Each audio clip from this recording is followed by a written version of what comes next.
বিসমিল্লাহির রহমানির রহিম। প্রিয় শিক্ষার্থীরা, অনলাইন ক্লাসে তোমাদের আমন্ত্রণ। আমি তোমাদের মাসুদা মিস, উৎপাদন ব্যবস্থাপনা ও বিপণন প্রথম পত্র নিয়ে আজ তোমাদের সামনে এসেছি। আজ আমরা পড়ব অধ্যায় 4, সামষ্টিক পর্যায়ে উৎপাদন। বেসিক্যালি এই অধ্যায়ে তোমার ম্যাথটা সবচেয়ে বেশি ইম্পর্টেন্ট, আর প্রত্যেক বছরে এই অধ্যায় থেকে ম্যাথ আসে। আর এই অধ্যায়টা অলরেডি আমি ক্লাসে তোমাদেরকে পড়িয়ে ফেলেছিলাম। তোমাদের জ্ঞান অনুধারমূলক প্রশ্ন পড়িয়েছিলাম, ম্যাথও অনেক সূত্রগুলো পড়িয়েছিলাম, কিছু ম্যাথও প্র্যাকটিস করিয়েছিলাম। তারপর যেহেতু এই তোমাদের বার্ষিক পরীক্ষায় কিছু ম্যাথ থাকবে, এই জন্য আমি ম্যাথগুলো নিয়ে আবার আলোচনা করছি। আর এই অধ্যায়ে তোমাদের জ্ঞান অনুধাবনমূলক প্রশ্ন উত্তর আমি কিছু স্ক্রিনশট পিকচার দিয়ে দিয়েছি, ওগুলো একটু পড়ে নিবা। যদিও সাজেশন আরও বেশি ছিল, আমি একটু কমিয়ে দিয়েছি। ওগুলো খুব ভালো করে পড়বা, ইনশাল্লাহ কমন পড়ে যাবে। আর আজ ম্যাথগুলো আমরা আবার একটু প্র্যাকটিস করি। হ্যাঁ, তো আরেকটা বিষয় যেটা গুরুত্বপূর্ণ, সেটা হচ্ছে এই অধ্যায়ের ম্যাথগুলো করতে হলে অবশ্যই এই অধ্যায়ে তোমার 6টা সূত্র আছে। এই সূত্রগুলো ঠোঁটস্থ করে মুখস্থ করতে হবে, মানে খুব ভালো করে পড়তে হবে, মুখস্থ করতে হবে, নাহলে কিন্তু তুমি এই অধ্যায়ের একটা অঙ্কও করতে পারবে না। তো আগে ওই সূত্রগুলো মুখস্থ করবা, লিখবা, তারপরে ম্যাথগুলো প্র্যাকটিস করবা, ঠিক আছে? তো আসো আমরা এই সূত্রগুলো আবার একটু দেখি। হ্যাঁ, প্রথম যে সূত্রটা সেটা হচ্ছে জাতীয় আয়। জাতীয় আয় দুটো সূত্র, NI national income, GNP minus DC minus TI minus TP minus SG plus SB. আরেকটা হচ্ছে তোমার NNP minus TI minus TP minus SG plus SB. তো খেয়াল করে দেখো, তো তোমার দুইটা সেম সূত্রে বা দুইটা, হ্যাঁ, GNP minus DC minus TI minus TP minus SG plus SB সূত্র কিন্তু একেবারে সেম। জাস্ট তোমার এখানে জিএনপি মাইনাস ডিসি আর হচ্ছে এনএনপি, আর এইটা পুরোই কিন্তু সেম। আর ডিসি মানে কি, টিআই মানে কি, টিপি মানে কি, এগুলো সব ডিটেলস এখানে বাংলা দেওয়া আছে। আর এগুলো সঙ্গেও তোমাদের জ্ঞানমূলক প্রশ্ন তো সুন্দরভাবে দেওয়া আছে, যদিও এটা আমি ক্লাসে সব পড়িয়েছিলাম, লিখিয়েছিলাম। এই জন্য আজকে আলোচনা করছি না, জাস্ট আমি ম্যাথগুলো নিয়ে আলোচনা করব। তারপরও তোমরা যদি ভুলে যাও আবার একটু পড়বা, ইনশাল্লাহ তোমাদের আবার মনে পড়ে যাবে। তারপরে হচ্ছে তোমার মোট জাতীয় আয় উৎপাদন, গ্রস ন্যাশনাল প্রোডাক্ট। মোট জাতীয় আয় উৎপাদনের দুইটা সূত্র, ব্যয়ের দৃষ্টিতে আর আয়ের দৃষ্টিতে। ব্যয়ের দৃষ্টিতে হচ্ছে GNP equal to C plus I plus G plus X minus M. C মানে কি, মোট ভোগ ব্যয়, আয় মানে বিনিয়োগ ব্যয়, জি মানে সরকারি ব্যয়, এক্স মাইনাস এম মানে হচ্ছে নিট রপ্তানি। আর সিঙ্গেল এক্স মানে হচ্ছে রপ্তানি, আর এম মানে হচ্ছে আমদানি। তো যখন দেখবা তোমাদের ম্যাথে দেওয়া থাকবে নিট রপ্তানি, তখন ওখানে যে অ্যামাউন্টটা থাকবে সরাসরি এটা নিচে সেটা বসিয়ে দেবে, এক্স মাইনাস এম। আর যদি তোমার মোট রপ্তানি মোট আমদানি দেওয়া থাকে, তাহলে সিঙ্গেল বসিয়ে তোমার মাইনাস করে তারপরে টোটালের সাথে যোগ করবা। ব্যয়ের দৃষ্টিতে জিএনপি সেটা হচ্ছে summation R, summation W, summation I, summation P. আর মানে কি, খাজনা, ডাব্লিউ মানে মজুরি ওয়েজেস, আই মানে সুদ ইন্টারেস্ট, আর পাই মানে হচ্ছে মুনাফা। এখন তুমি যেহেতু মোট জাতীয় উৎপাদনের দুইটি সূত্র, এখন কোনটা অ্যাপ্লাই করবা যখন কোশ্চেন আসবে সৃজনশীল? খুব কম সময় যে তোমার ডাইরেক্ট দেওয়া থাকে যে ব্যয়ের দৃষ্টিতে মোট জাতীয় উৎপাদন বের করো বা আয়ের দৃষ্টিতে মোট জাতীয় উৎপাদন করো, খুব কম সময় দেওয়া থাকলে তো ইজি, তুমি জাস্ট তুলে দিবে সূত্রটা। আর যদি দেওয়া না থাকে তখন তোমাকে অঙ্কটা দেখবা, যদি দেখো যে অঙ্কে মোট ভোগ ব্যয়, মোট বিনিয়োগ ব্যয়, মোট সরকারি ব্যয়, আমদানি রপ্তানি এগুলো দেওয়া আছে, তাহলে তুমি এই সূত্রটা লিখবা। আর যদি দেখো যে না, মোট খাজনা, মোট মজুরি, সুদ দেওয়া, তখন তুমি এই সূত্রটা দেখবা, ঠিক আছে? এটাই হচ্ছে ওয়ে, বেসিক্যালি অঙ্কটা দেখলে অঙ্কের উপর ডিপেন্ড করে তোমার সূত্রগুলো লিখতে হয়। আরেকটা হচ্ছে তোমাদের প্রায় এটা ভুল করো যে ব্যয়ের দৃষ্টিতে লেখো কিন্তু সূত্র দাও এটা, আয়ের দৃষ্টিতে লেখে সূত্র দাও এটা। তো এই জিনিসটা ভুল করো। তাহলে এখন তোমাদের একটা ওয়ে শিখিয়ে দিই যে সূত্র মুখস্থ করার। ব্যয় মানে কি, খরচ। তো এইভাবে তোমাদের আমি ক্লাসেও শিখেছিলাম। দেখো এখানে কিন্তু সব প্লাস প্লাস প্লাস, শুধু মাইনাস হচ্ছে ব্যয়ের দৃষ্টিতে। তো মনে রাখবে ব্যয় মানে খরচ মাইনাস, তো এই মাইনাসের সূত্রতে তখন হচ্ছে ব্যয়ের দৃষ্টিতে এই সূত্র, আয়ের দৃষ্টিতে হচ্ছে এটা, ঠিক আছে? এটা জাস্ট একটু শর্ট টেকনিক মনে রাখার জন্য। তারপরে হচ্ছে নিট জাতীয় উৎপাদন, net national product, NNP, GNP minus CCA বা ডিসি। আর তারপরে হচ্ছে তোমার মোট আভ্যন্তরীণ উৎপাদন বা মোট দেশীয় উৎপাদন, GDP, C plus I plus G. C মানে কি, আই মানে জি, জি মানে কি, তো সেম ওই জিএনপি যেটা সেগুলো। জাস্ট জিএনপি মানে হচ্ছে তোমার টোটাল দেশের ভিতরে এবং বাহিরা। জিডিপি মানে হচ্ছে শুধু দেশের, এই জন্য তোমার এখানে এক্স মাইনাস এমটা নাই, এক্সপোর্ট ইম্পোর্টের পার্টটা নাই, শুধু যেহেতু দেশে আভ্যন্তরীণ, এই জন্য জাস্ট সি প্লাস আই মানে আই প্লাস জি, ঠিক আছে। তারপর হচ্ছে নিট দেশজ উৎপাদন, নিট দেখো সেম সূত্রটাই, দেখো জিডিপি আর একে নিট যখন আসবে তখন জাস্ট এন, জিটা চেঞ্জ করে নিট দেশজ উৎপাদনের সূত্রটা হচ্ছে GDP minus CCA minus DC. একটা তোমাদের টেকনিক শেখায় বা একটা ইম্পর্টেন্ট পার্ট শেখায়, সেটা হচ্ছে খেয়াল করবা যখনই নিট লেখা থাকবে, খেয়াল করো যখন নিট তখনই বুঝবা যে তোমার টোটাল উৎপাদন থেকে সিসিএ বা ডিসি মাইনাস হবে। খেয়াল করে দেখে এখানেও সিসিএ থেকে ডিসি মাইনাস, আবার এখানেও সিসিএ থেকে মাইনাস ডিসি, ঠিক আছে। অর্থাৎ তোমার এনএনপি নিট জাতীয় উৎপাদন বের করতে হলে অবশ্যই মোট জাতীয় উৎপাদন থেকে মাইনাস সিসিএ বা ডিসি মাইনাস করবা। আবার নিট দেশজ উৎপাদন বের করতে হলে মোট দেশজ উৎপাদন থেকে সিসিএ বা ডিসি বাদ দিবা, ঠিক আছে। তো নিট মানেই হবে সিসিএ বা ডিসি বাদ দেওয়া টোটাল থেকে, সেটা জিডিপি হোক বা জিএনপি হোক, ঠিক আছে। লাস্ট সূত্রটা হচ্ছে মাথাপিছু আয়, মাথাপিছু আয় পার ক্যাপিটাল ইনকাম পিসিআই, মোট জাতীয় আয় থেকে মোট জনসংখ্যা বাদ দিলেই মাথাপিছু আয় বের করা যায়, ঠিক আছে। এই হচ্ছে তোমাদের 6টা সূত্র। তো আগেই তো আবার বলছি যে আগে সূত্রগুলো খুব ভালো করে পড়বা, পরে কয়েকবার লিখবা, তারপরে তোমাদের অনুশীলনের অনেক ম্যাথ আছে সেগুলো একটু প্র্যাকটিস করবা। তারপরও আমি এখন 2টা ম্যাথ তোমাদের প্র্যাকটিস করাচ্ছি, খেয়াল করো। 2018 সালে ক দেশে জাতীয় আয়ের পরিমাণ ছিল 60 কোটি মার্কিন ডলার, মোট জনসংখ্যা ছিল 15 কোটি, উক্ত বছরের মোট ভোগ ব্যয় ছিল 10 কোটি মার্কিন ডলার, মোট বিনিয়োগ ব্যয় 15 কোটি মার্কিন ডলার এবং সরকারি ব্যয় 5 কোটি মার্কিন ডলার। উল্লেখ্য যে 2017 সালের দেশটির জিডিপির পরিমাণ ছিল 28 কোটি মার্কিন ডলার।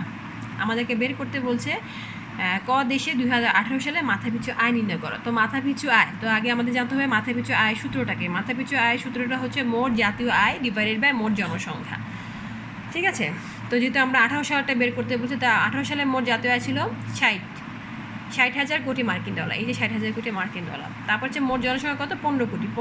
তারপর আমরা ভাগ করলাম, ভাগ করে আসলো কত, 4 কোটি মার্কিন ডলার, ঠিক আছে।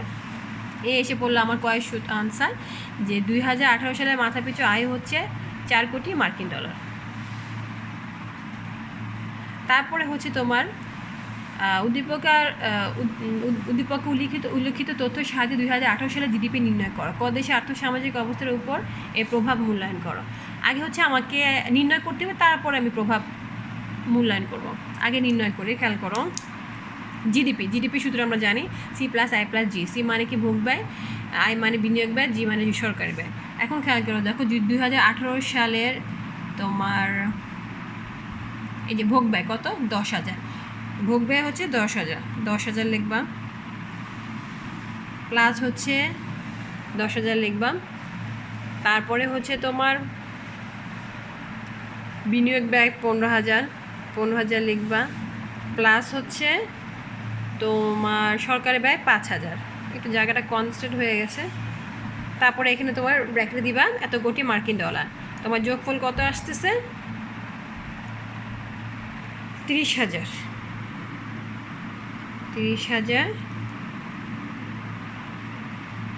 কোটি মার্কিন ডলার,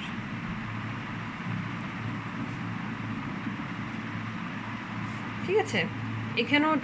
এখানেও লিখতে হবে এই কথাটাই, এখানে স্পেস নাই তো আমি লিখতে পারছি না, আবার সেম কথাটা কিন্তু এখানেও লিখতে হবে না, আর কিন্তু আমার তোমার নাম্বার কাটা যাবে, ঠিক আছে। তাহলে আমরা জিডিপিটা পেয়েছি কত, 30 কোটি মার্কিন ডলার। এটা কত সালে, 18 সালে, ঠিক আছে। আমরা কিন্তু ম্যাথটা করছি 18 সালে। তো আমাদের কি বলেছে এখানে, মূল্যায়ন করতে, যখনই মূল্যায়ন করতে বলবে, তুলনা করতে বলবে, তখন কি তুমি একটার সাথে কি তুলনা করা যায় কখনো না, দুইটা বিষয়ের সাথে। তাহলে তুমি একটু খেয়াল করে দেখো, যখন তুলনার কথা বলবে, যদি বলতো না জাস্ট নির্ণয় করো, যদি বলা হতো জাস্ট নির্ণয় করো, যে জিডিপি নির্ণয় করো, তাহলে তুমি এখানে আনসার দিলে শেষ। যেহেতু এখানে বলছে তোমাকে মূল্যায়ন করতে বা তুলনা করতে, তখনই তোমাকে কী করতে হবে, আবার তুলনা করতে বললে দেখবে যে তোমাকে ওইখানে প্রিভিয়াস ইয়ার বা আগের বছরে কিছু দেওয়া থাকবে, তো সেটার সাথে তোমাকে তুলনা করতে হবে। মানে উল্লেখ্য যে 2017 সালে উক্ত দেশের জিডিপি ছিল কত, 28 কোটি মার্কিন ডলার। তো 17 সালে ছিল 28 কোটি মার্কিন ডলার, বর্তমানে আছে কত, 30 কোটি, মানে 18 সালে একটু বেড়েছে। তার মানে কি, যখনই দেখবা তোমার বাড়বে, তখনই হচ্ছে দেশের অর্থনৈতিক অবস্থা ভালো, আর এটা গ্রহণযোগ্য, এটা তুলনামূলক ভালো।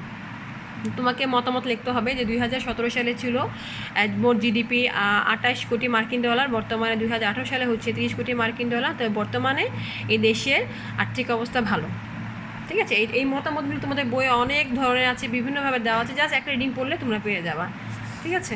এখন আসো আরেকটা ম্যাথ আমরা একটু দেখি। খেয়াল করে দেখো 2018-19 বছরে দুটি দেশে বিভিন্ন তথ্য নিচে দেওয়া আছে, ঠিক আছে। বিবরণ ক দেশের টাকা দেওয়া আছে আর খ দেশে দেওয়া আছে।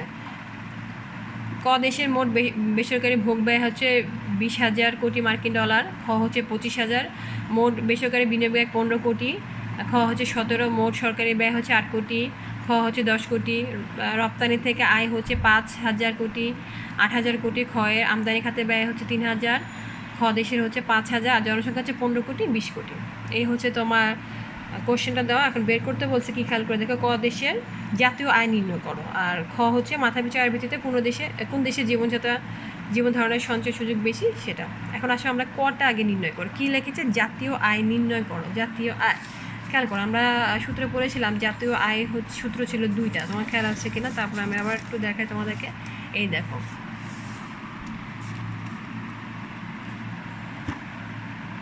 জাতীয় আয় 2টা সূত্র ছিল, জিএনপি, হ্যাঁ, -DC -TI টিপি, এটা, আর ছিল এনএনপি। এখন বলো কোনটা আমরা ব্যবহার করব বা কোনটা বের করে আমরা অঙ্কটা তৈরি করবো। একটু খেয়াল করে দেখো, এইখানে দেখো কোথাও ডাইরেক্ট কিন্তু নিট জাতীয় উৎপাদন দেওয়া নাই, আছে কোথাও ডাইরেক্ট নিট জাতীয় উৎপাদন দেওয়া নাই, অবচয়ও দেওয়া নাই। এখানে কি দেওয়া হচ্ছে, ভোগ ব্যয়, বিনিয়োগ ব্যয়, সরকারি ব্যয়। তাহলে জিএনপির যে সূত্রটা আমরা জানি, ভোগ ব্যয় প্লাস ভোগ ব্যয় প্লাস বিনিয়োগ ব্যয় প্লাস সরকারি ব্যয় প্লাস হচ্ছে তোমার নিট রপ্তানি। তার মানে এখানে আমরা জিএনপি সূত্রটা দেওয়া আছে, তাহলে আমরা সূত্রটা অ্যাপ্লাই করবো প্রথমটা, এই যে জিএনপি সূত্রটা, ঠিক আছে। আসো আমরা অঙ্কটা করি। আগে লিখতে হবে, আমরা জানি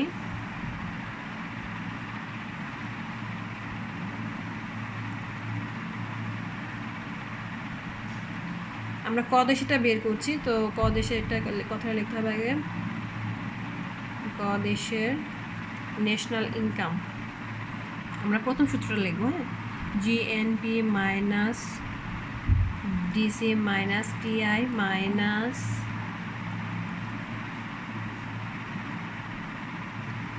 -TP -AG +SB, ঠিক আছে। GNP -DC -TI -TP -AG +SB।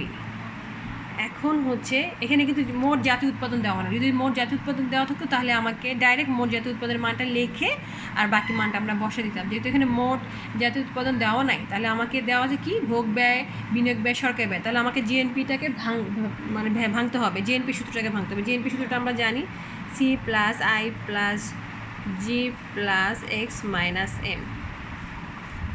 তারপরে কি দিব, DC দিব, TI -TP -AG +SB, ঠিক আছে। এখন আমরা মানটা বসাবো।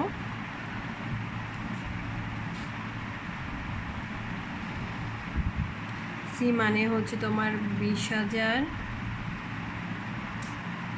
I মানে হচ্ছে 15,000, G মানে হচ্ছে 8,000,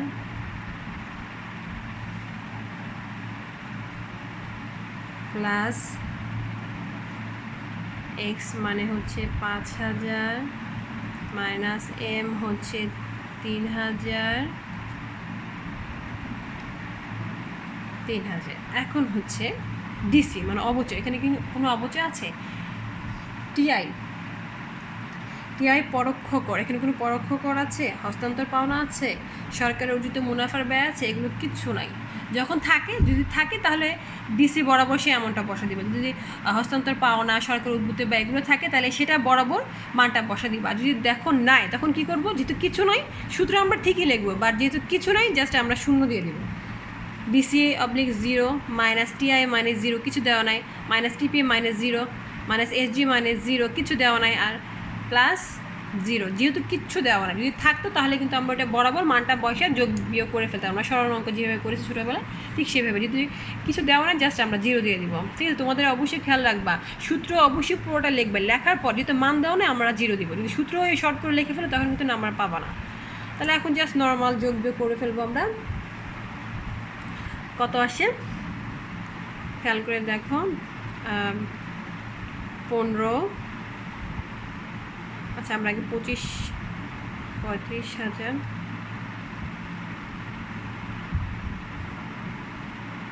+8, এটাকে আমরা একটু ছোট করে ফেলবো। 5 থেকে 3 গেলে 2000, তারপর টোটাল হচ্ছে 45,000। এটা কি এত কোটি মার্কিন ডলার। অবশ্যই কিন্তু লেখার পর টোটাল এই টাকার এটা লিখবা, নাহলে কিন্তু নাম্বার কাটা যায়। এখানেও ব্র্যাকেট দিয়ে কোটি মার্কিন ডলার লিখতে হয়, এখানেও লিখতে হয়।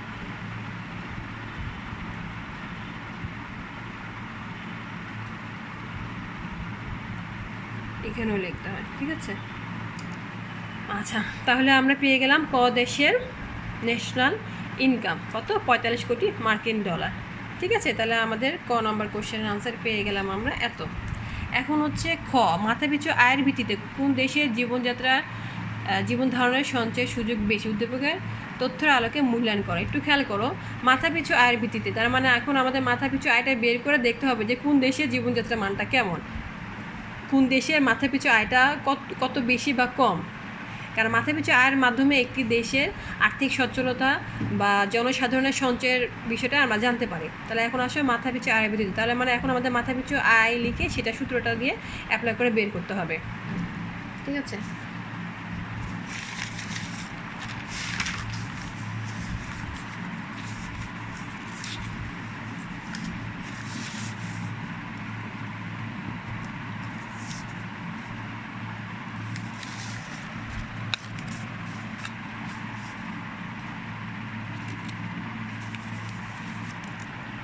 সূত্রটা পাশাপাশি রাখছে, ম্যাথটা রাখছে যাতে তোমাদেরকে একটু দেখাতে পারি।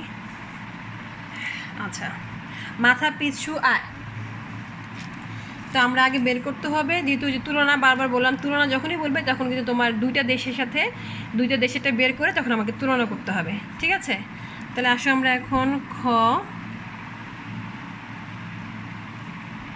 মাথাপিছু আগে বের করতে হবে ক দেশে মাথাপিছু। হ্যাঁ,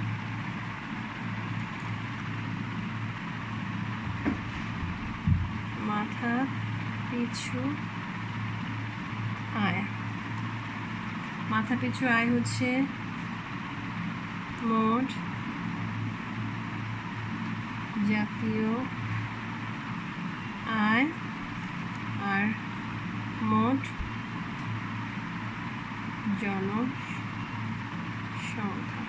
এটা কিন্তু আমরা ক দেশের মাথাপিছু আয়টা বের করছি, ক দেশের। হ্যাঁ, ক দেশের মাথাপিছু আয়। তো আমরা আমরা যে মোট জাতীয় আয় কিন্তু বের করেছি এখানে 45 কোটি মার্কিন ডলার। তাহলে আমরা এখানে দিয়ে দেব 45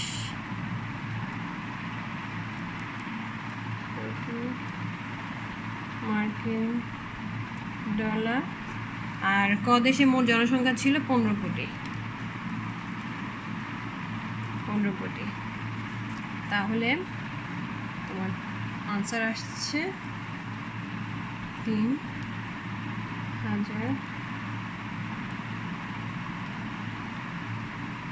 ঠিক আছে, তাহলে ক দেশের মাথাপিছু আয় হচ্ছে 3,000 কোটি মার্কিন ডলার।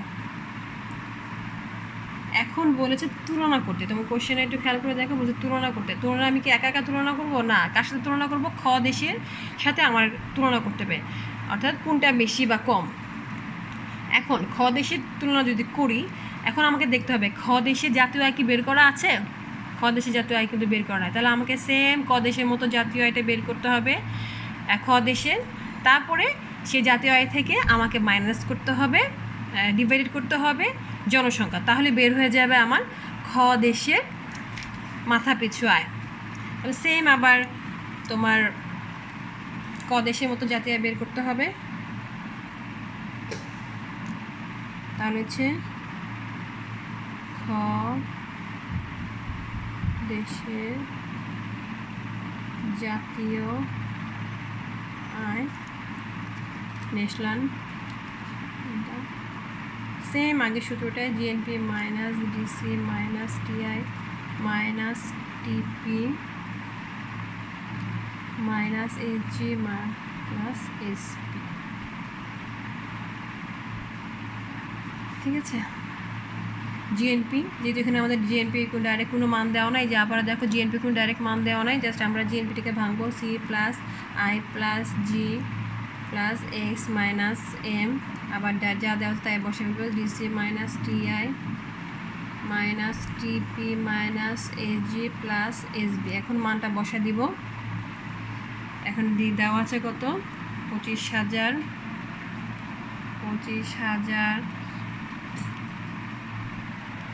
খেয়াল করো, দেওয়া আছে কত, 25,000 প্লাস 17,000 প্লাস জি হচ্ছে তোমার 10,000, তারপর হচ্ছে এক্স মাইনাস এম 8,000 প্লাস 5,000। খেয়াল করে দেখো আবার মানটা দেখো, সি মাইনাস হচ্ছে সি হচ্ছে খ দেশের ক্ষেত্রে বের করছে, সি হচ্ছে 25,000, 17,000, আই হচ্ছে 17,000, জি হচ্ছে সরকারি ব্যয় হচ্ছে 10,000, আর এক্স মাইনাস এম 8,000 5,000, আর বাকিটা হচ্ছে যেহেতু কোনো মান দেওয়া না, just 0 0 0, DC minus 0, TI minus 0, TP minus 0, SG 0 0 0 plus হচ্ছে 0। ঠিক আছে, তারপরে ক্যালকুলেশন করলে আসতেছে তোমাদের কত, সেম আগের মতো করে যোগ করে ফেলবা।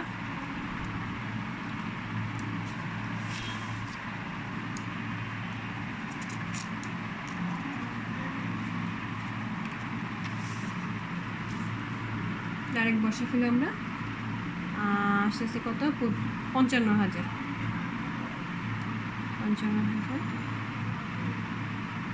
কোটি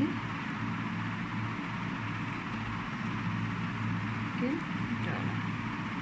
ঠিক আছে, ডাইরেক্ট বসে দিলাম। তোমরা আরেকটা লাইন করে, আগেরটা প্রথমটার মতো আরেকটা লাইন করে তারপর ফিনিশিং দিলাম, ডাইরেক্ট বসে দিলাম। তা এই হচ্ছে আমার খ দেশের জাতীয় আয়। এখন হচ্ছে আমার খ দেশের মাথাপিছু আয় বের করতে হবে। খ দেশের মাথা পিছু আয়, মাথা পিছু আয় হচ্ছে মোট জাতীয় আয় মোট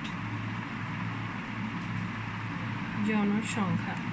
খ দেশে মোট জাতীয় আয় হচ্ছে 55 কোটি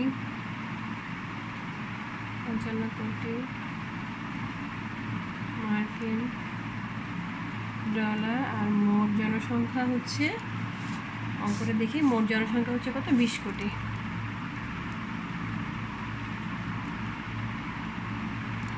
তোমার তারপর তোমরা ক্যালকুলেট করে বের করে ফেলবে কত আসে। আমরা 7,500 কোটি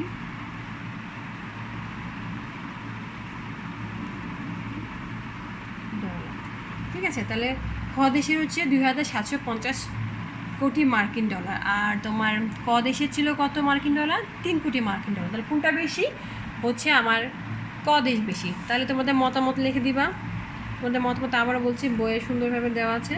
মতামত কি দিবা, মতামত দিবা যে আগে লিখবা যে ক দেশের মাথাপিছু আয় হচ্ছে 3,000 টাকা, 3,000 কোটি মার্কিন ডলার। খ দেশের মাথাপিছু আয় হচ্ছে 2,750 কোটি মার্কিন ডলার। তো সুতরাং ক দেশের আর্থিক সচ্ছলতা বেশি, এবং ক দেশের এই যে তোমাদের বেসিক্যালি এই যে এখানে যেভাবে গোছানো দেওয়া থাকবে যে কথাটা, এইভাবে ম্যাচ করে লিখবা যে ক দেশের জীবন ধারণের জন্য সঞ্চয় সুযোগটা বেশি, যেহেতু ক দেশের মাথাপিছু আয় হচ্ছে 3,000 কোটি ডলার। ঠিক আছে, 3,000 কোটি ডলার। তো এইভাবেই যখনই আবার বলছি, যখনই মতামত বা তুলনা বলবে তখন দুই দেশেরটা বের করে যেটা সব বেশি থাকবে সেটাই গ্রহণযোগ্য। আর সেটা যখন মতামতটা দিবা তখন তোমার দেখবা তোমাদের কোশ্চেনে কী চেয়েছে, জীবন ধারণের মানটা উন্নত নাকি সঞ্চয় সুযোগটা বেশি, যেই কথার প্রেক্ষিতে থাকবে সেই কথার প্রেক্ষিতে লিখে ফেলবা। আর এই মতামতগুলো তোমাদের অনেক দেওয়া আছে, একটু প্র্যাকটিস করলেও তোমরা পেরে যাবা। ঠিক আছে, তো এই অধ্যায় থেকে আমি 2টা সৃজনশীল প্র্যাকটিস করালাম। চেষ্টা করেছি ভালো করে একটু বোঝানোর জন্য, জানি না কতটুকু বুঝতে পেরেছো, তারপরে হালকা কিছুটা অবশ্যই বুঝতে পারবা। তারপর তো মেন বই আছে, তোমরা মেন বইটা ভালো করে প্র্যাকটিস করবা। তারপর আবারও বলছি তোমরা আগে সূত্রগুলো মুখস্থ করবা। সূত্রগুলো মুখস্থ করে তোমাদের বইয়ের যে উদাহরণ আছে, তারপর অনুশীলনী সৃজনশীল আছে, ওগুলো একটু প্র্যাকটিস করবা। আর যেহেতু সূত্র তোমার হচ্ছে 6টা সূত্র, আমি সব সূত্র থেকে ম্যাথ দিই নাই, আমি 2টা সূত্র থেকে ম্যাথ দিয়েছি, এই জন্য 2টাই প্র্যাকটিস করালাম। কারণ তোমরা আমি জানি আসলে পারবা না, এই জন্য তোমাদের একটু যেহেতু শর্ট করে দিলাম। এখন এই শর্ট থেকে যাতে অবশ্যই তোমরা আনসারটা দিতে পারো। এই শর্ট করার পর যদি আনসারটা দিতে না পারো তাহলে আসলে আর বলার কিছু নাই আমার।